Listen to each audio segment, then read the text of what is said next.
看关键时刻，美国印太司令在一个听证会里面讲到说，他有2个任务。第一个任务是让中共不敢犯台，第二个就是如果他的第一个任务不能达成的话，他会投入战争，而且呢，他会取得胜利，就代表他已经做好对中国的战争准备，而且他有把握，他可以打赢这场胜仗。而且他不但打赢这场胜战，他不是要把中国逼回去而已，他根本要把整个中国打回解放权，要让整个中国付出非常可怕的代价。但问题是来了。现在中国也非无下阿蒙，中国也是一个军事大国。你今天一个印太司令，凭什么对中国来校正？你现在在印太这个地方，你到底做了什么样的准备？你到底做了什么样子拉帮结派联盟的准备？我们看到今天日本的经济新闻就提到一个，我觉得也是天大地大的新闻。我这样讲，美国在日本驻军，这不是新闻。如果你今天在日本驻军，你要在日本进行补给，你要在日本进行基本的维修，那都是合理的。可是现在美国跟日本他们的维修进到什么程度呢？我不但在这里驻军，我在这里补给，我甚至我的维修交给谁做？交给日本的民间公司来做，也就是日本的川崎重工、日本的三菱重工，他们都是造船重工业非常有名的厂商。现在美国居然放心说，我这些的维修我要交给你做，我要缩短我维修的时间，甚至未来很多美国造船的工作也会交给日本这些厂商、民营公司来进行，就代表军工产业的合作已经不是这是日本的自己军工产业合作，而是美国都可以跟日本的军工产业可以合作。另外就是过去韩国跟日本是世仇，所以日本的旭日旗绝对不可以进到韩国的港口。现在韩国居然都说，现在旭日旗你也可以进到韩国的港口，代表我们的历史仇恨真的可以放在一边。所以现在刚刚讲到的，现在有很多三角攻击，就是北边的美日韩，南边的美国、菲律宾跟日本，而再把澳洲加下来，现在美国真的已经在整个印太地区立下了重重的结界，而这个重重的结界已经帮中国层层包围。如果中国胆敢轻举妄动的话，这些国家真的可以介入吗？介入之后，真的要让中国付出极大的代价吗？好，这一段里面有2位来宾教我们讨论，第一位是气象专家郑哲，你好。宝杰好。好，第2位是军事专家施小伟，你好。大家好，大家好。好，正好刚刚讲到，现在美国印太司令已经讲了，如果我有2个工作，第一个是中国不能犯台，如果中国犯台的话，我要投入战争，而且我要取得胜利。你凭什么这样讲？刚刚讲，现在美日的合作，我们刚刚讲已经是一个现代进行式，已经非常密切。可是按照日经新闻网来看的话，他们密切的程度比我们想象更可怕。他们居然是不但是国家的军事联盟，连军工复合体、军工产业都结合在一起了。对，这个消息呢，来自这个美国驻日大使他说出来，因为他开始呢去思考说，如果发生战争的话，我美国的船舰怎么办？有没有可能在第一岛链就近维修？因为现在美国已经发生了很麻烦了。大型的船舰你要拆解运到后方，小型的船舰你用拖到后方，你怎么搞？打仗都不可能这样子嘛，对不对？所以你一定需要在地修补，对不对？我最近的距离就在关岛，可是我拖到关岛都要很久啊。对，他们现在就在跟美国去，美国就在跟日本去谈，跟三菱重工跟川崎重工的造船大厂来谈，说有没有可能我未来出事后，我这个就地维修交给民间公司做？对，给民间公司做。可是问题是，很多人就问啊，为什么你相信三菱跟川崎重工这些民间公司呢？拍谁？我跟大家讲啊，日本这些民间公司在日本都是军工复合体啊，它随时民用转军用，军用转民用。都是没有问题的。现在日本的很多军舰都是三菱重工跟川崎在做的嘛，所以本来就他们就熟门熟路。对，那现在美国需求有多大？真的非常非常大。导播我们带回来看了，你看了美国现在这样，在日本至少航空母舰1艘，2栖指挥舰1艘，飞弹驱逐舰9艘，飞弹巡洋舰3艘，2栖突击舰1艘，接着运输登陆舰2艘，船坞登陆舰1艘，扫雷舰4艘，就22艘。这还是基本 quota， 现在动不动就双航母甚至3航母跑到日本，对不对？所以对于日本来说，对于美国来说，如何让日本拥有这种维修能力？我要相信嘛，日本现在是亚洲唯一有独立可以做出航空母舰，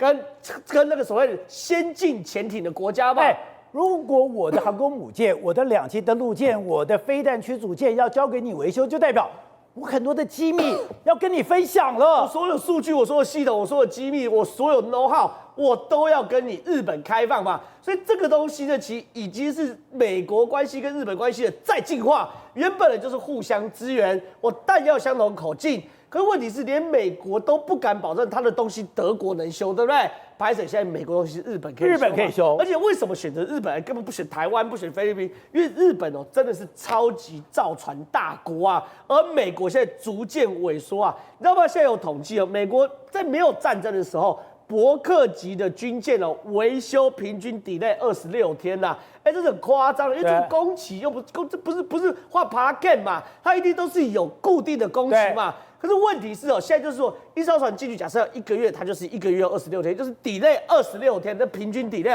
所以它的维修能量在萎缩当中。那日本没有吗？我先讲，美国在萎缩，对不对？它萎缩的原因是原本在克林顿时期，美国有10艘大的船坞是可以做大型军舰的，现在只剩6艘啊，因为用不到成兵时期嘛，船坞少了对，船坞少，所以可是问题是日本非常非常强。我们跟大家讲，因为我们最近不是在谈日本在做它的最上级的巡防舰嘛，对不对？什么熊野号什么都来了，对，1年造4艘，2年造6艘。我们搞国建国造搞多久？日本是说做就做，而且日本的包含苍龙级的潜舰都是随时改朝换代的，所以日本一直保持着这么大型的能量。为什么？因为他们川崎跟三菱不是只做军火生意吗？美国那些原本船坞只做军火生意，军火没打仗就没得做了。对，我打中东嘛，我跟塔利班打，我不需要船舰，就萎缩。跟日本没有差别，它本来就做全世界重型邮轮的生意，而且你仔细看日本各式各样的港口，包含佐世保的大型船坞，那真的很宏伟啊。再加上你知道吗？日本还有目前全世界最大的这个起重机，250吨的起重机。你说这个是日本的船坞，这个是它最大的起重机，对，可以200多吨，250吨起重机。但我讲到起重机，观众朋友，尤其是关键时刻观众朋友，一定会想到调到台中的那个起重机，对，台中的起重机多少吨？3吨，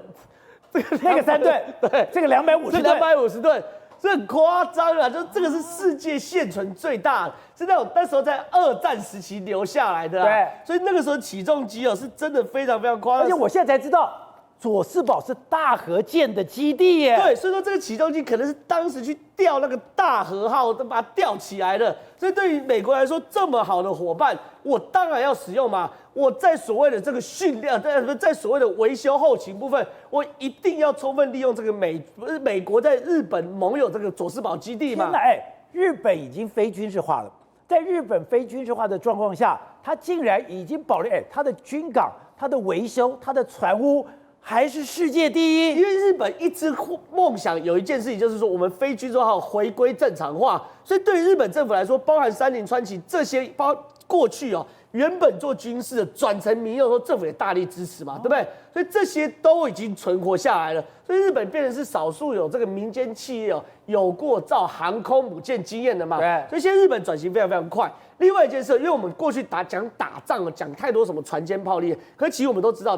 打仗打什么？打后勤。打维修、打训练，这次俄乌战争不是武器的问题是一边后勤补给，一边在训练，对不对？日本此时此刻也是美国在海外最大的训练基地之一啊。如果状况是这样子日本你可以想象，大家观众朋友可以猜猜看，日本到底有几个美军基地啊？几个？大家可以想5个、10个、20个，对不对？131个，很夸张啊！美国在日本有131个训练基地，对，130个基地，不是训练基地，对，包含佐世保空军基地这算一个对不对？所以很大很大了。好，那这个呢，也是有人说只有量，对不对？没有。的量跟值都兼具50个最大海外基地，也就是美军其中18个在日本啊，日本非常非常大。而且像这种基地里面不是只有驻军我们不谈驻军，我们现在谈的是后勤跟训练。比如说我跟大家讲一个叫做汉森营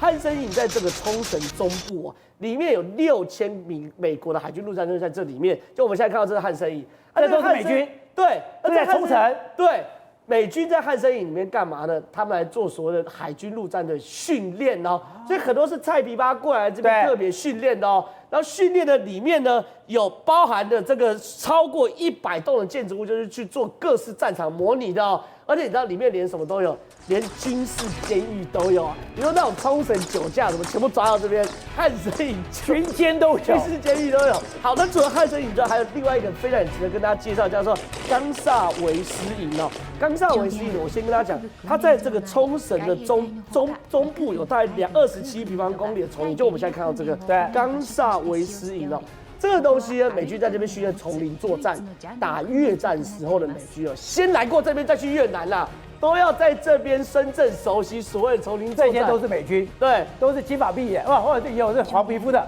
他们是在日本受训练，在日本受训，就是说，你看，因为他在日本因为日本很难得有这种丛林地形啊，找到把它圈起来27平方公里的丛林哦，27平方公里没有听错，非常非常大的丛林。然后所有美军在这里看，全部是金发碧眼，对不对？然后在这边去做受训，所以你看日本对于美国有多重要。日本跟美国，你看是军事上的支持，是经济上的支持，对，是后勤上的支持，是维修的支持。难怪他这么放心日本，难怪他放心日本不会叛变。我的军队就在你的心脏里面，连训练都是靠日本嘛，对不对？那军队就在日本心脏里面是什么意思？为什么美国可以那么信任日本，或者说完全不怕日本叛变？现在保守估计啊，131个驻日的美军基地有5.5万的美军呐。那这5.5万是可以随时发动一个夺权战争的。可反过来说，日本愿意让那么多美军放在我的国土里面，其实展现的也是跟美军的100%开放嘛。所以你不用怀疑我。所以美国跟日本两国的这种感情或是坚定的互信哦，是很难以想象的。而且你同样想想看，它什么基地都有，海军基地有。陆军丛林基地有，现在这个空军基地都有。我们现在看这是普天间的基地啦，普天间基地有什么大量的 F-35跟大量的鱼鹰直升机嘛，对不对？鱼鹰机啦，所以对于美国来说，这个 F-35是做什么？做这个短场起降嘛，它是做这个日本的这个闪电航母去做起降的。那鱼鹰机呢，也是做两栖登陆之用嘛。所以你看，日本跟美国现在互动成这样，维修靠日本啊，训练靠日本啊，后勤靠日本啊。驻地靠日本，甚至连经济科技都靠日本，美日的同盟牢不可破。好，因为现在还有个你说那是非常重要的讯息是，韩国跟日本以前关系非常的紧张，有一段时间还把军事互信机制给拿掉。现在虽然尹锡悦上台之后说，你不要为了100年前的事情下跪道歉，我不接受，两边关系好，可是好到什么程度？好到说你的日本的旭日旗，就是日本的军旗，你竟然可以进到了韩国的港口。如果是这样的话，那日韩两个军事的部队，就真的结合在一起。如果日本跟韩国两个部队真的完全结合在一起，那就是冲着中国而来了。对，因为你知道这个旭日旗哦，它有一段历史。以往在2战的时候，它是日本的军旗，没有错。但是现在来讲的话，是日本海上自卫队的队旗。我要强调，它是队旗，它不是国旗，它是队旗。所以照道理讲啊，军舰你其实可以挂国旗，不一定要挂队旗。当然，你队旗要挂不挂随便你，但是一定要挂你的国籍的国旗就是了。所以它事实上是可以挂日本的一个白色的布，然后里面一个红色的这样的一个太阳旗哦，但是为什么会挂这个旭日旗呢？我的解读是这样子哦，因为它变成说现在岸田文雄跟尹锡悦之间的这种关系来讲的话，是一个象征意义非常重要的一个象征意义哦。怎么讲呢？如果说我挂一个旭日旗，如果你尹锡悦都愿意让我进来的话，那就代表说你是玩真的，不是玩假的。也就是什么意思呢？因为我觉得那叫有点歃血为盟的感觉。以前来讲的话，其实在奥运来讲的话，曾经有被禁止说，希望能够日本方面不要去拿什么旭日旗进到会场去哦。那像这一种来讲的话，就是体育赛事当中去禁止。但是如果像这种军舰在访问的过程当中，你用了你的队旗，然后刻意的升起来的话，那代表说，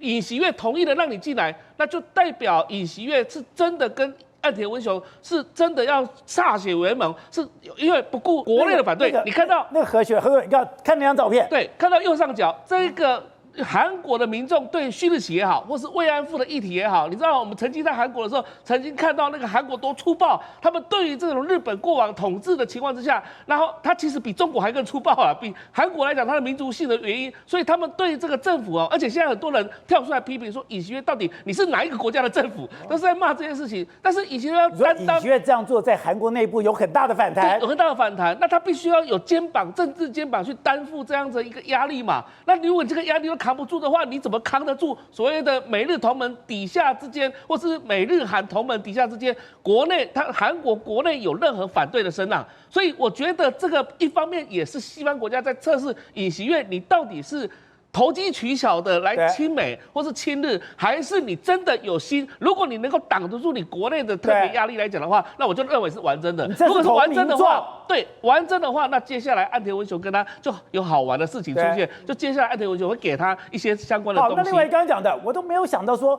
现在你在两个国家军事同盟已经不得了了，你光这个等于说你的军事互信机制，或者是你军事的 coding 是用一样的，那不得了了。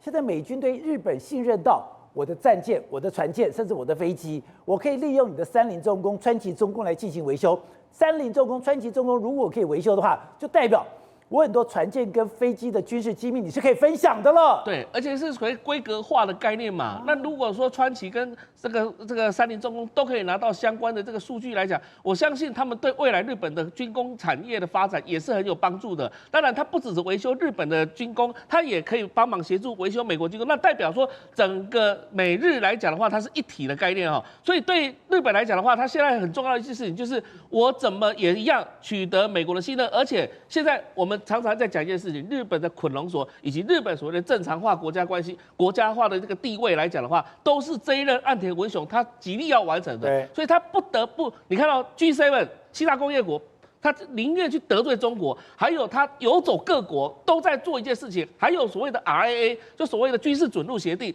这些都是岸田文雄在布局全球的一场棋啊。所以如果说他连在产业部分都可以拿到美国的这样的信任来讲的话，对日本未来发展是有帮助的。好，小伟，另外一个重要的，美国印太司令阿基里诺他在一个公听会里面讲说，我有两个任务，第一个任务是防止中国入侵台湾的战争发生。如果我的第一个任务没有达成，我的第二个任务就是准备好作战，而且我要取得胜利，就代表我已经备战了，就代表这个对中国是一个非常大的一个校正，是一个非常强势的一个作为。他凭什么这样做？他准备好了吗？其实我觉得他不是校正，他呢，军人来讲就一定是要对最坏的状况做最好的准备。也就是说，如果今天太平洋地区大陆要发动这个统一战争，那对美国来说，美国就是要全力阻止嘛。那美国要全力阻止的话，他凭什么？因为其实以太平洋地区的美军来说的话，阿基里诺他就是太平洋印太指挥部，他是最高的这个负责人。他底下有哪些那个单位呢？很重要是太平洋海军，也就是太平洋舰队，还有太平洋空军跟太平洋陆军。太平洋舰队跟太平洋空军基本上它的行动力就包含了整个太平洋地区，甚至包含印度洋。那这时候它其实主要依靠的，像以太平洋舰队来说，太平洋舰队它底下就有5艘航空母舰呢，5艘航空母舰有1艘前进部署到日本，5艘对，而且5艘是随时可以作战的，包含像尼米兹号最近在台海，然后前一阵子刚去佐世保的，另外卡尔文森号最近正在前来西太平洋，要准备跟那个尼米兹号进行防务轮地的，然后罗斯福号，然后还包含林肯号去年那个环太平洋演习的，还有在常驻日本的雷根号刚完成大修，准备要去澳洲进行演习的。那这个航空母舰一共有5艘。其实像之前阿基里诺手上管5个航空母舰群，对，没错。而且当初这个尼米兹号来这个西太平洋巡弋的时候，大陆的那个一些这个那个军事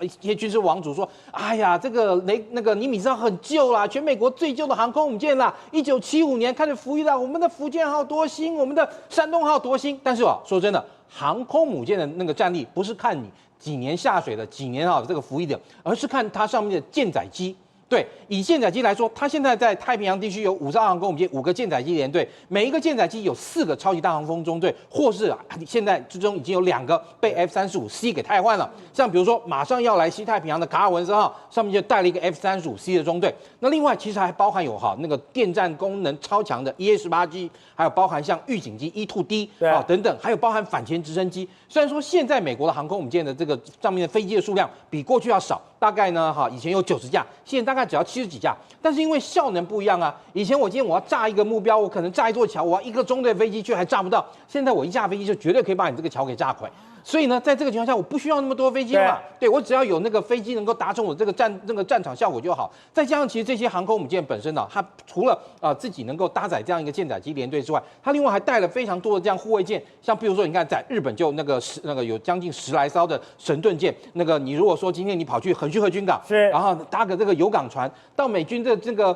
横须贺军港前面绕一圈，你就可以数今天有多少艘美国的神盾舰在港。其实啊，不只有在那个日本有神盾舰，你说在整个美国它神盾舰更多。那除了我们刚刚讲到太平洋海军之外，对不对？太平洋海军其实另外还有个最厉害的前舰部队，像上个礼拜。他呢公布了一组照片，那个美国的那个缅因号，对，然后呢跑出来干嘛呢？当然，那主要是要威慑那个俄罗斯啊，在菲律宾还跑出来了。对，菲律宾海其实你知道，它那个距离哈，大概我那个估算就离那个冲绳哈，也就是那个琉球群岛，大概差不多直升机飞1个小时到2个小时的距离，也就是说，其实就在琉球周边的这样一个海域。所以它的超级海走马就在琉球起飞，然后对这个缅因号进行补给。对，没错，距离这么短，然后美国人就在这边把实力拿给你看。那更不要讲太平洋空军，太平洋空军在阿拉斯加有一个完整的 F-22联队，在夏威夷有一个 F-22中队。那现在他们这个中队，那这些的 F-22战机呢，他们现在轮流的轮替会进驻到日本的这个嘉手纳基地，因为嘉手纳 F-15要开始渐渐的这个汰换新的。那甚至你说延国基地呢？延国基地有包含美国陆战队的 F-35B， 还有包含了那个各种的鱼鹰机等等，它可以搭配到美军也就是说，如果今天它真的需要面对最坏的状况，这时候它其实可以动用到至少这5艘航空母舰中至少3到4艘，然后日本基地的这个所有的战机，还包含我们刚刚讲从阿拉斯加，然后从这个夏威夷前进部署的战机之外，甚至于还可以动用到美国本土的战机来跨区增援到这个区域。所以对于那个美国的这个太平洋指挥部指挥官来讲，它其实可以说是大概以美国现在武器库来讲，因为过去美国的重心在中东，但现在那个重心从中东转移到了这个太平洋地区。另外刚刚讲的，现在不是说我自己的军力很厉害，刚刚讲的美国、韩国跟日本已经结合了，所以他们讲在北边有一个美国、日本、韩国，我现在在中间有一个台湾，当然台湾因为政治关系的关系，我没有把它加入。南边美国、日本、菲律宾又一个三角，然后呢再往南就是美国、日本还有澳洲，它是层层叠叠的。等于说环环相扣的，就对着中国的吗？其实以美国在太平洋地区的这些它的伙伴国里面来说，我个人认为对美国就是说服从性最高的，也就是完全依照美国的在印太战略在那个我进行那个协助的，基本上是日本还有那个澳洲。因为其实日本跟澳洲这2个国家加总在一起，你说以日本来说的话，它除了拥有这个它自己本身的这个跟驻日美军之外，还有包含其实那个日本有非常大的一个它的那个自卫队，它的航空自卫队也是有 F-35的，也是有这个 F-15的，对不对？海上自卫队，它的海上自卫队现在有8艘神盾舰，然后另外还有一大票的这个包含过去的什么春雨级啦、高波了，到现在什么秋月啦等等一系列的这种作战舰艇。它现在最新的最上级已经6艘下水了。对，而且这个日本整体来讲，它的国防工业的这个潜力非常大，可以支持它整个。而且日本最重要的是它经济够强，因为你如果经济够强的话，才养得起这么多军队。军队基本上是一个全然投资嘛，它是一个不是一个生产事业单位，对不对？所以能够养这么多的这个军队，基本上来说，它在这个区里面讲能帮助美国最大的就是日本，那澳洲次之。但其实澳洲来说，由于靠它这个天然资源，它也拥有一个相当良好的国防预算，甚至未来你看美国还要跟澳洲联合建造新的这个那个核动力潜舰，让澳洲的核动力潜舰未来呢，也可以再包含像南海、印度洋等等，协助美国在这个区域之中执行它的这种海上封锁任务。好，所以董事长，你刚才讲，今天阿基里诺他讲的话，底气何在？底气真是美国已经准备好了，已经布阵完了。本来以为说只是滨海作战团，没有，它是层层交错的。我最意外的是，你现在美国跟日本2个国家的军工复合体。居然可以结合在一起，我不是从表面上看不出来，因为现在谈的是数量的对比啦。其实一旦交火的时候，因为他解放军如果打的时候就考虑到你美军会过来嘛，那你进不了让你没有办法离开你的第2岛链的日军的基地嘛，让你没有办法进入西太平洋嘛。那听他的口气来讲的话，好像不是问题啊，好像解放军讲这些，你怎么感觉信道嘛？那他为什么你刚刚讲的很对啊？他这个司令有什么底气呢？对，他有什么想法？说我根本就不甩你，就是你这样打起来，你不敢打。第一个战争变幻莫测，你怎么敢讲的这么斩钉截铁呢？是啊，这就是我们一直在被灌输的观念里面就知道，解放军有空优啊，它有飞弹，它可以过饱和攻击，它可以封锁台湾嘛？不是在前几个月，前几个礼拜，他不是做了一次的封锁的演习，还做了一些动画图，然后画给我们看。他在我们的台湾的外海，在我们公海部分，包括我们的中线部分，它可以用密集的这个飞弹跟炮火攻击。而且它现在的飞弹，它现在的火箭炮的射击的射程已经可以到400公里了嘛？就直接穿过台湾海峡，可以就是类似它的海马式的，它的海马式已经可以打到台湾了嘛？那这些都是我们要面临到的问题啊。那这个结果，这个老哥现在告诉你说黑龙没问题，我告诉你我能够弄你。那他能弄他的时候，他一定有某些具体的战力跟作战的具体的参数、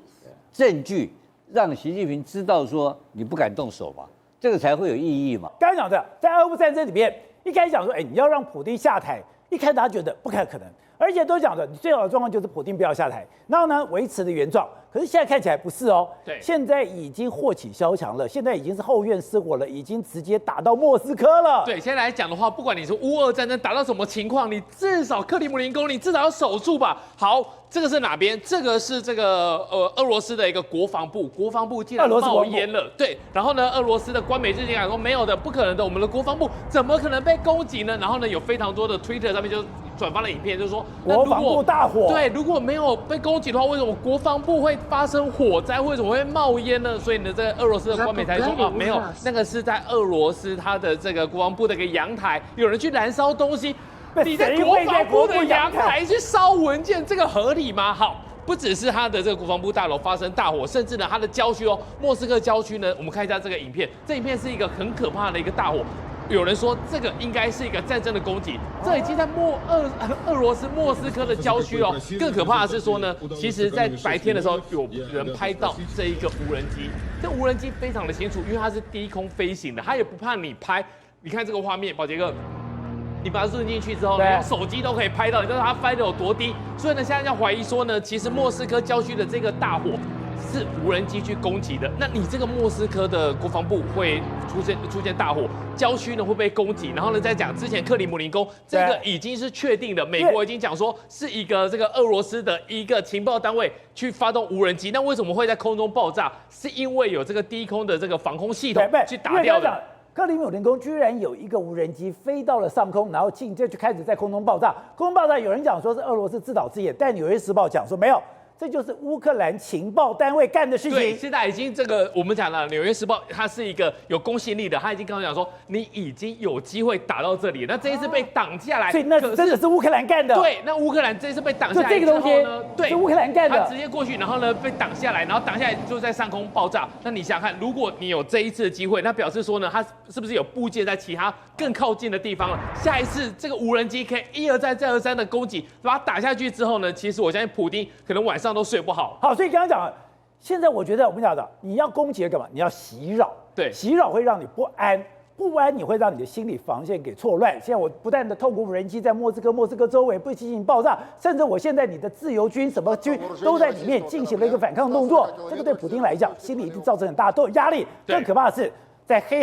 黑海舰队里面，刚刚讲到，现在一个无人舰居然非常接近黑海舰队，再没打到就撞上去了。对，如果这个无人舰没有被打下来的话呢，其实就会可能撞了上去。那这个东西呢，是俄罗斯他们自己公布的一个影片，但这个影片呢，他们公布起来的时候，它下面的标题是说呢，我们可以精准的打击乌克兰。在过去来讲的话，都是乌克兰打俄罗斯的一个坦克，然后把照片拍下来嘛。但是影片拍下来之后呢，大家发现说，你这个炮台会不会距离爆炸的地点只有1公里？这也太近了吧！如果你今天发布这影片，告诉大家说我很远的把它砰打掉的话，那表示那是一件很厉害的事情。你这么靠近，如果你真是没有3发都打中的话，撞上来的话，那可能就像是一个神风特工队的攻击，你的一个伊凡若斯舰的话，是不是就要被给炸掉了？而且它在哪里？等我们看，这个是克里米亚半岛，这个地方就是黑海。然后呢，在这个地方，本来是说我这个黑海舰队在这地方我要保护一个油罐，可是没有想到，我如果以前讲我今天乌克兰的部队我要进到克里米亚，都已经非常非常远了。我现在不但是在克里米亚，我还绕到这个区域里面，对你的黑海舰队进行攻击，对，现在来讲的话，代表我可以长程攻击了。没错，它这下面呢是土耳其，所以呢这个油管呢是往土耳其去运输的。那现在的话，其实大家已经在怀疑说呢，你是不是一个长期攻击，或者是其实你没有看到的地方，在黑海舰队的周边。这个海面上都是满满的乌克兰的无人舰艇，所以呢，你这次闪过之后呢，你下一次可能就直接被他给打掉了。所以，刚才讲那个距离，你看离乌克兰有321公里，对，离奥德萨有490公里。这以前我打你的塞凡堡就已经不得了了，我现在这次可以打这么远。对，等于说它的长期的攻击、长期的遥控能力，甚至呢会不会在其他的地方还已经有这个遥控的一个基地？现在来讲的话，其实这无人机。海上的对他们来讲是非常非常可怕的一个威胁，甚至来过去来讲的话，俄罗斯他们以前公布过，我们抓到你的无人舰艇，无人舰艇就是长这个样子。乌克兰的无人舰艇，对，这是乌克兰的无人舰艇。那无人舰艇的话，其实它的造价并不贵，他们是有办法负担的。然后呢，美国跟欧盟一直传给他，但是呢，这一张我们要看一下，这一个现在是他们最新的已经跟前面的不一样了，这是更新版的。在过去来讲的话，它的这个航程是比较短的，可是这个的话，无人舰艇像不像一个鱼雷？像不像是一个飞弹？上面有一个很长的轨杆，所以呢，它可以去感应。他们现在说呢，他们可以这个东西可以绕过整个克里米亚半岛之后呢，是可以直接打到亚速港的。而且，现在连瓦格纳军团的领袖都吓到了。对，其实瓦格纳军团的头就出来讲了，他这一次讲的并不是叫乌克兰投降，也不是像俄罗斯说我们得到部分的成果，我们就赶快见好就收。他直接去讲谁呢？讲乌克兰是很强大的一个军队，其实他已经把自己的后路想好了。如果乌克兰是强大军队的话，那我打输恐怕是情有可原。好，所以董事长，你说现在在俄乌战争里面，你是觉得会进攻黑海舰队，就没想到他已经有在黑海长程攻击的能力，不然长期攻击的能力，我已经可以干嘛？我已经可以快速进行袭扰的动作，连你俄罗斯境内都不得安宁了。本来我们就认为说这一波今年的春季攻击，就是它的整个这个进入春季进入夏季之后，俄乌双方都会有一个决定性的一个作战的开始啊。但看起来俄罗斯部分应该没有能力了哈，所以全世界现在在迎首期盼的